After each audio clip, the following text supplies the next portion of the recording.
Welcome to 11th Witch, Tagalog Horror Stories. Sa bawat bayan sa Leyte, may mga lugar na hanggang ngayon ay binabalikan ng mga kwento ng mga nawawala. Mga kaluluwang hindi pa nakatawid. At mga dasal na habang nasa kalagitnaan pa lang ay biglang natapos. Sa Tanawan, may isang lumang kapilya. Payapa at tahimik sa araw. Pero sinasabing buhay na buhay kapag sumapit ang gabi. At ngayong gabi, may isang kwento tayong babasahin mula sa isang apo ng dating sakristan sa kapilya na yon. Ako po si Rina, taga Barangay Buntay, Tanawan, Leyte. Lumaki ako sa bahay ng lolo't lola ko. Malapit lang kami sa dagat. Tuwing hapon, kapag humihina na ang hangin at natatakpan na ng ulap ang bundok, lagi akong nakikinig sa mga kwento ni Lola Bising habang nagtitinda siya ng tinapa sa labas ng bahay. Kadalasan, tungkol sa mga lumang panahon ng mga kwento niya, kung paano bumangon ulit ang Tanawan pagkatapos ng giyera at kung gaano kabait daw ang mga pari noon. Pero may isang kwento siyang nagpapabago ng tono ng boses niya kapag ikukwento na niya. Hindi siya ngumingiti. Parang may lungkot at bigat sa boses niya. Kwento raw yon ng isang paring hindi na lumabas ng kapilya at ng mga dasal na hindi na natapos dahil matagal nang patay ang mga nagdarasal. Bata pa ako noon nang una ko yung marinig at hanggang ngayon, kahit matanda na ako, sa tuwing dumadaan ako sa daang papunta sa bundok kung saan daw nakatayo ang lumang kapilya, pakiramdam ko may mga matang sumusunod ng tingin sa likod ko. Hindi ako madaling maniwala sa mga multo. Pero sa tuwing umiihip ang hangin at naaamoy ko ang kandila kahit walang misa, naaalala ko ang sinabi ni Lola. Anak, kapag narinig mong may nagdarasal, kahit wala kang kasama, huwag kang sasabay. Kaya ngayong gabi, gusto kong ibahagi sa inyo ang kwento ng pari sa lumang simbahan ng Tanawan. Kwento ito ng dasal, ng pananampalataya at ng mga kaluluwang hindi na kailanman nakatawid. Sabi ni Lola, noong bata pa raw siya, madalas niyang samahan si Lolo Rodel sa kapilya. Tahimik lang doon, amoy kandila, luma ang mga upuan na gawa sa nara. At sa altar, may rebulto ng Birheng Maria na parang nagmamasid sa bawat pumapasok. Ang mga dingding kupas na. May mga retasong larawan ng mga santo. At sa likod, may maliit na kwarto kung saan nakatira si Father Cipriano, isang batang pari na galing daw sa Maynila. Ipinadala sa Tanawan pagkatapos ng digmaan. Tahimik si Father Cipriano, bihira makipag-usap, pero palaging naroon kapag may misa. Minsan, kahit gabi na, makikita mo raw siyang nag-iisa sa loob ng maliit na simbahan, nagdarasal. At tuwing andun siya, sinasabing may amoy insenso na kumakalat sa loob at labas ng simbahan kahit sarado na ang pinto. Noong December 1951, isang matinding bagyo ang tumama sa Leyte. Nilamon ng baha ang mga bahay at maraming hindi na muling nakita. Matapos ang bagyo, balot pa rin ng putik at kalungkutan ang buong bayan. Isang gabi, habang wala ng tao sa paligid, pumunta si Father Cipriano sa kapilya. Basang-basa ang palibot ng simbahan. Ang mga dahon ng nyog nagsasayawan sa hangin. At sa loob ng kapilya, naririnig lang ang mahihinang lagitik ng bubong na tinatamaan ng ulan. Lumuhod siya sa harap ng altar, hawak ang rosaryo. Tahimik niyang binigkas. Aba, Ginoong Maria, napupuno ka ng grasya. At bago niya pa matapos, may boses na sumagot. Mahina lang, parang tinig ng babae. Santa Maria, Ina ng Diyos. Napatingin siya sa paligid. Walang tao. Ang kandila, bahagyang gumalaw ang apoy kahit walang hangin. Inisip niyang, eko lang yon. O baka nagkamali lang siya at wala talaga siyang narinig. Pero nang ipagpatuloy niya ang dasal, sumagot ulit ang boses. Minsan mahina, minsan maririnig sa bandang likod ng altar, minsan naman sa ilalim ng sahig. At nang itaas niya ang tingin, ang rebulto ng Birheng Maria na dating nakatingin sa pintuan ng simbahan ay tila nakayuko na at nakatingin na sa kanya. Kinabukasan, nabanggit niya ang nangyari sa isa sa mga sakristan, kay Lolo Rodel. Natawa lang si Lolo. Sabi niya, baka po may nakapasok na tao, Father. O baka may hayop lang sa ilalim ng sahig. Pero nang gabing iyon, habang magkasama silang nagdarasal ng rosaryo, may sumabay ulit sa kanila.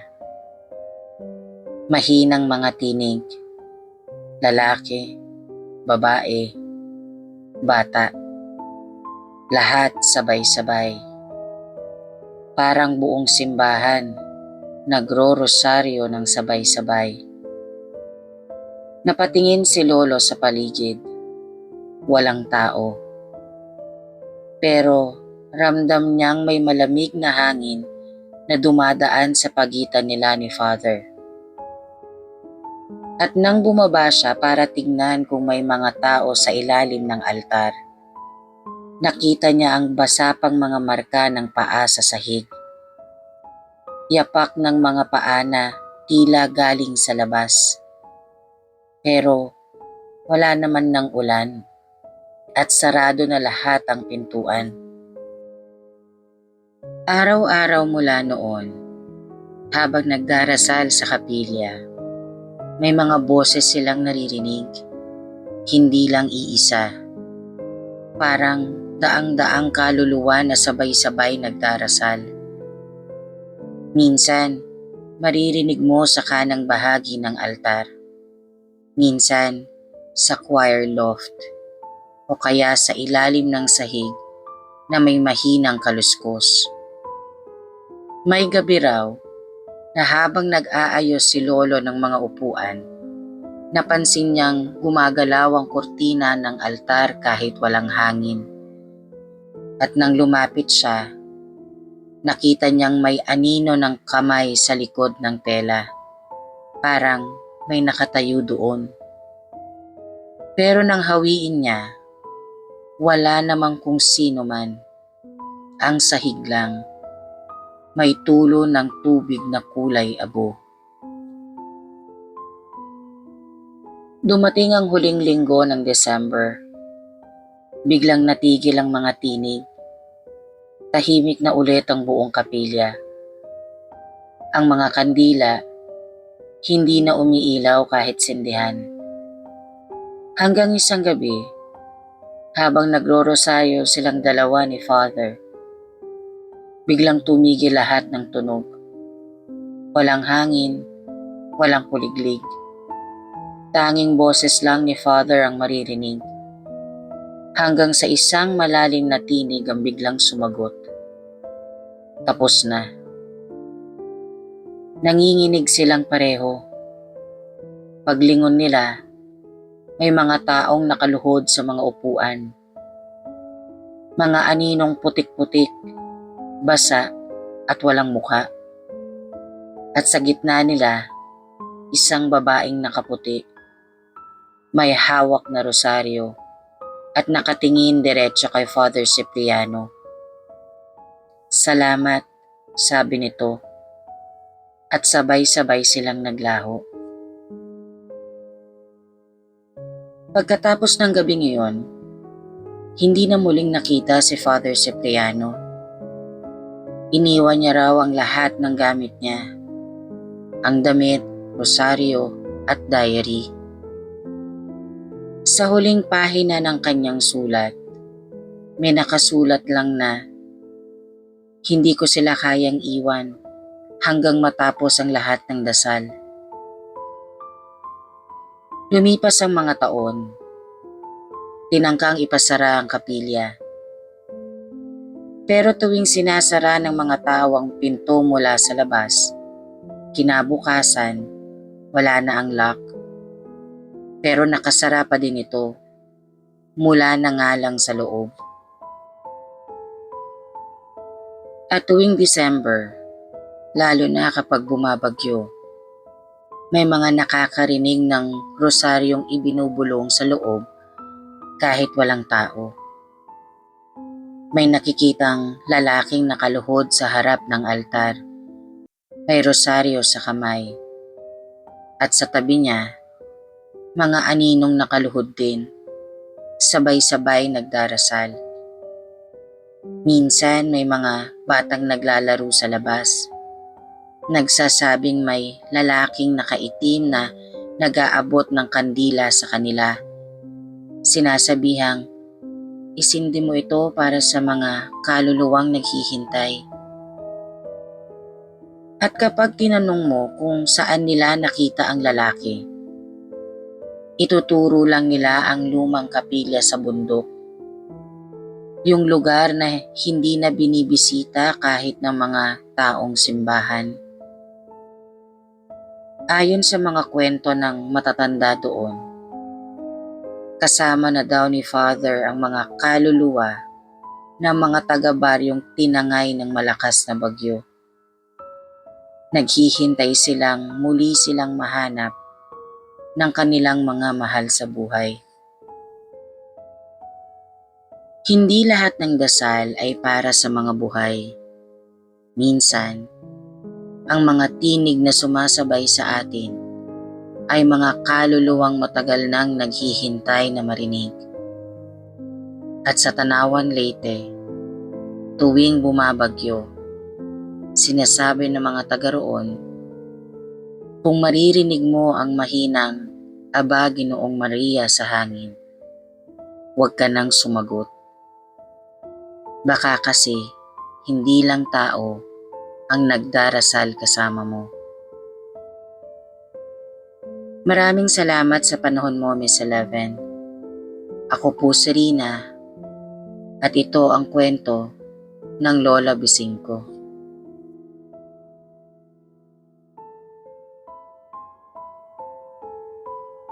Matapos ang bagyong Yolanda, marami sa Tacloban ang nagsabing hindi lang trauma ang naiwan. May mga tunog, tinig, at mga aninong tila walang katawang pinagmulan. At hanggang ngayon, nananatili sa mga lugar na pinadapa ng unos. Isa na rito ang Barangay 88 Anibong, kung saan ang katahimikan ng gabi ay minsan napapalitan ng mga bulong mula sa dagat. Ako po si Joanne, isang survivor ng Yolanda. Hindi ko alam kung kwento to o isang paalala ng mga alaala. Pero gusto kong maikwento kasi hanggang ngayon parang naririnig ko pa rin sila. Sa bawat hampas ng hangin, sa bawat patak ng ulan, parang may tinig na bumubulong sa akin na hindi ko na kayang baliwalain. Pagkatapos ng bagyo, parang ibang planeta ang Tacloban. Ang mga kalye puno ng putik. Ang mga bahay parang mga kalansay. Nakatiwangwang, butas-butas at wasak. Amoy alat, kalawang, at patay na isda ang hangin. Walang ilaw, walang kuryente, walang sigla. At tuwing lalapit ang gabi, bumababa ang katahimikan na parang kumot na mabigat at malamig. Nakatira kami noon sa Barangay 88 Anibong. Malapit mismo sa barkong MV Eva Jocelyn na sumadsad sa lupa. Nung una, nakakatakot pa ring lapitan ng barko. Malaki ito. Parang higanting bakal na nakapako sa lupa. Parang multo ng dagat na naligaw sa kalye. Pero pagdaan ng mga linggo, naging karaniwan na lang siya sa paningin. Hanggang sa unti-unti kong naramdaman na para na itong isang bantay. May mga matang nakamasid mula sa loob. Sa unang mga gabi pagkatapos ng bagyo, tanging ihip ng hangin at hampas ng alon lang ang maririnig. Pero pagdating ng 9:00, may mga tunog na nagsisimulang sumingit. Mahinang iyak, hindi sigaw, hindi yung hysterical. Parang mga batang humihingi ng tulong o mga inang nagdarasal na mailigtas ang kanilang mga anak. Minsan naririnig ko rin ang tunog ng mga yabag ng paa sa bubong. Marahan, paikot, at minsan parang gumagapang. Naisip ko nung una baka mga daga o baka dahil sa trauma. Kung ano-ano ang naririnig ko. Pero sa mga sumunod na gabi, mas naging malinaw. May mga boses na talaga. Isang gabi, naglalaba ako sa likod ng barong-barong namin. Tahimik ang paligid. Tanging alon at ihip ng hangin lang ang maririnig. Biglang may mahinang boses mula sa kanan ko. Tulungan mo kami. Mahina lang. Halos parang bulong sa hangin. Napalingon ako, pero wala namang tao. Pero sa batsa ng tubig, nakita ko ang refleksyon ng isang mukha. Batang nakatingin, basang-basa at maputla. Parang humihingi ng tulong. Napaatras ako. Pero nung nilingon ko ulit, wala na. Tubig na lang ang laman ng batsa. Pero malamig ang tubig na parang galing sa dagat. Simula noon, tuwing uulan, naririnig ko na ang boses ng isang babae. Hindi sigaw kundi tawag. Lagi niyang binabanggit ang pangalan ko. Joanne. Parang kilala niya ako. Parang galing sa malayo, sa malalim na tubig. Minsan, gigising ako sa kalagitnaan ng gabi. Basang-basa ang sahig at may tunog ng pag-iyak sa tabi ng higaan. Pagtingin ko, may bakas ng paa sa lupa. Basa, parang galing sa dagat. Pero pag binuksan ko ang pinto, hindi naman umuulan. Tahimik sa labas. Ang barko, aninag sa dilim, tila nakangisi sa gitna ng buhangin. Lumipas ang mga araw, pero hindi na ako tinantanan ng mga tinig. Minsan, habang naglalakad ako sa may tapat ng barko, nakikita ko ang mga anino sa loob. Mga taong naglalakad sa deck kahit matagal na itong abandonado. May ilaw na kumikislab sa loob kahit walang generator. At minsan, may mga tawa ng bata na lumalabas mula sa butas ng bakal. Hindi ko na alam kung anino lang ng buwan o may ibang laman ng barko ngayon. Isang gabi, galing ako sa evacuation center. Madilim ang paligid at tanging liwanag ng buwan ang nagsisilbing ilaw. Habang naglalakad ako sa tabing dagat, may nakita akong babae. Nakaputi, basang-basa. Nakatayo sa gilid ng tubig at parang may hinihintay. Naglakad ako ng dahan-dahan at nang magtagpo ang paningin namin, ngumiti siya. Isang malamig pero mapait na ngiti. Tapos, walang sabi-sabing lumakad siya papunta sa dagat hanggang tuluyan siyang nawala sa ilalim ng alon. Napatigil ako, hindi makagalaw. Paglingon ko sa barko, parang may mga mata na nakasilip mula sa loob ng bintana ng malaking barko. Kinabukasan, may mga tao sa barangay na nagkukwentuhan. May bangkay daw ng babae na natagpuan sa dagat, hindi kalayuan sa barko. Walang nakakakilala, walang naghahanap. Pero ayon sa mga matatanda, matagal nang may babaeng ganon ang nakikita sa lugar na iyon. Simula pa raw noong bumagsak ang barko. Baka raw iyon ang kaluluwang hindi nakaligtas at patuloy na naghahanap ng kasama. Simula noon, tuwing malakas ang ulan, hindi na ako lumalabas. Kasi tuwing babaha may mga tinig na bumabalik. Mga boses na humihingi ng tulong. Mga pangalan na binabanggit sa dilim. At minsan, sa gitna ng ingay ng ulan, may naririnig akong mahina pero malinaw na boses. Joanne, tulungan mo kami. Huwag mo kaming kalimutan. At minsan, kapag dumadaan ako sa tapat ng barko, napapansin kong may anino ng babae sa loob. Nakatingin lang sa akin. Nakangiti. Pero sa mata niya, alam kong umiiyak siya.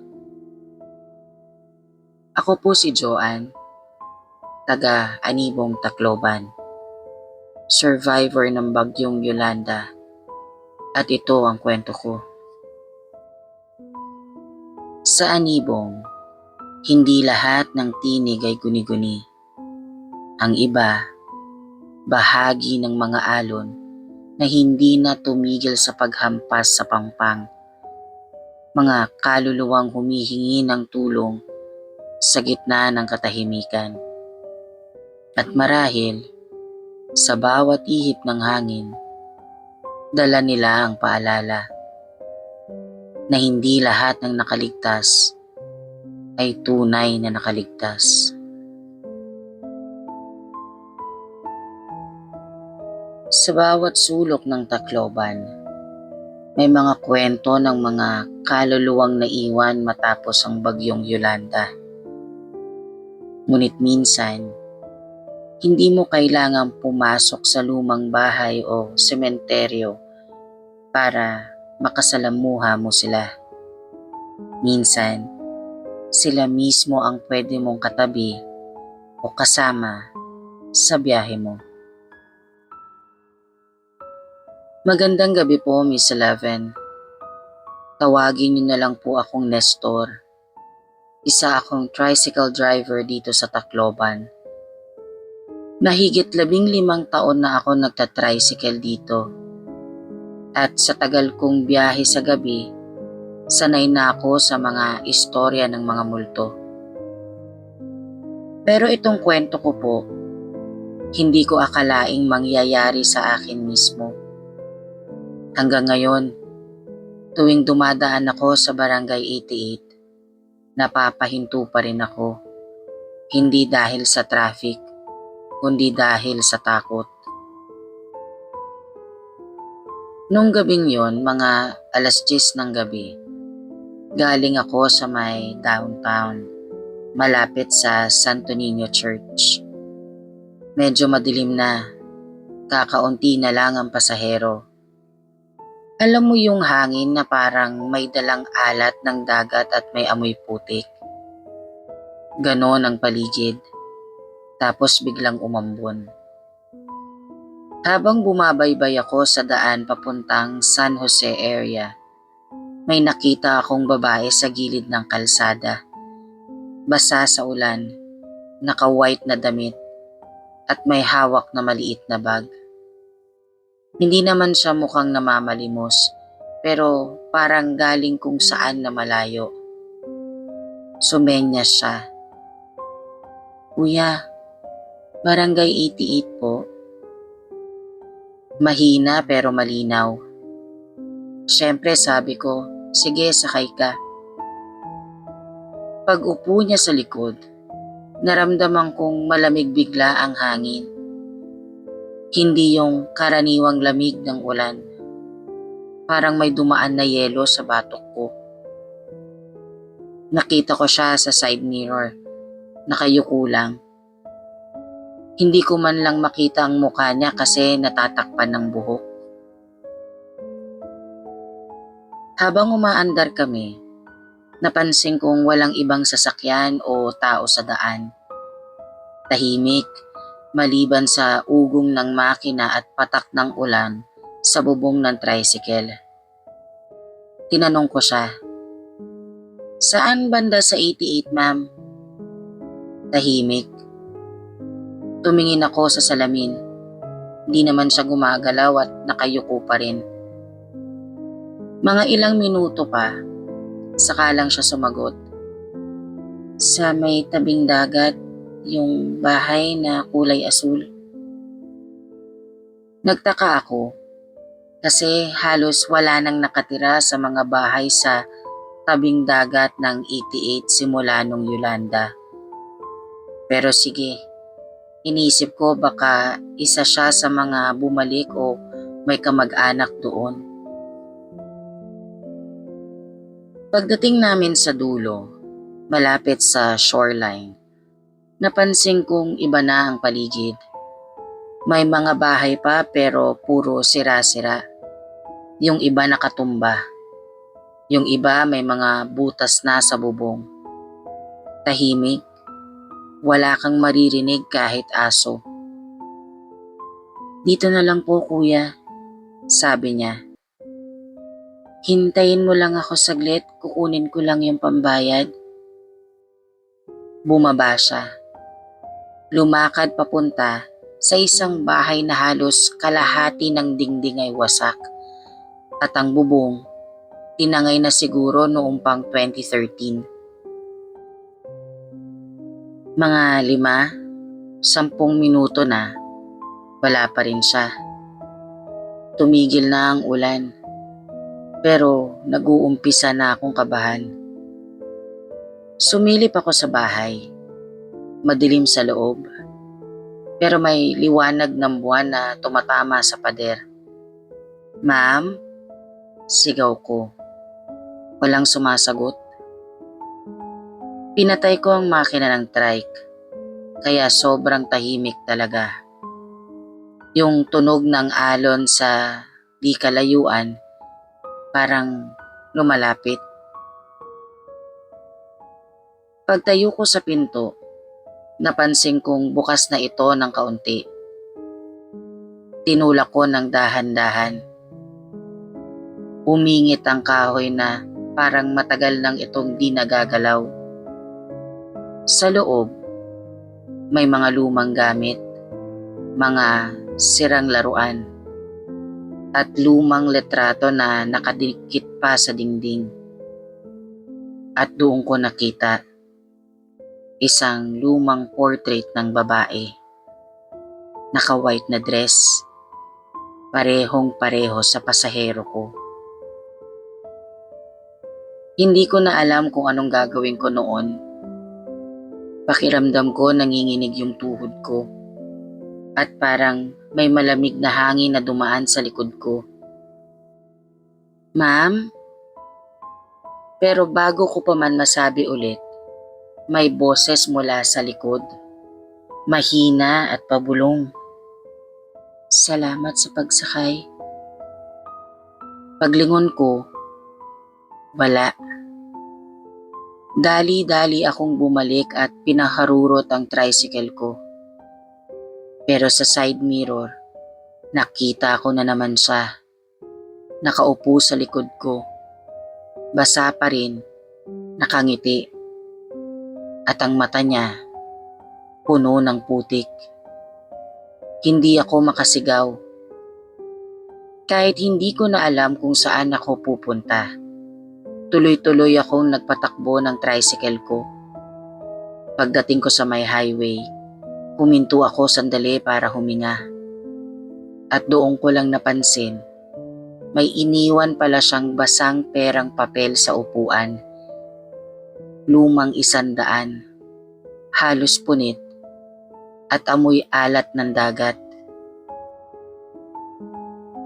Kinabukasan, dinala ko sa barangay hall yung perang yun. Sabi ng kagawad, "Huwag mo nang hawakan yan, iho. May naririnig na kaming kwento tungkol dyan." Tinanong ko kung sino yung babae sa portrait na nakita ko. Sabi nila, baka si Alona yon. Isa siya sa mga nalunod nung Yolanda. Huling nakita, pauwi na galing trabaho. Sumakay ng tricycle papuntang 88 pero hindi na nakarating. Minsan, may mga kaluluwang hindi pa rin makauwi kahit ilang taon na ang lumipas. At kung sakaling may sumenyas sa'yo sa daan, basang-basa at gustong magpahatid sa barangay 88, magdalawang isip ka muna. Ako po si Nestor, tricycle driver, taga Tacloban, at ito ang kwento ko.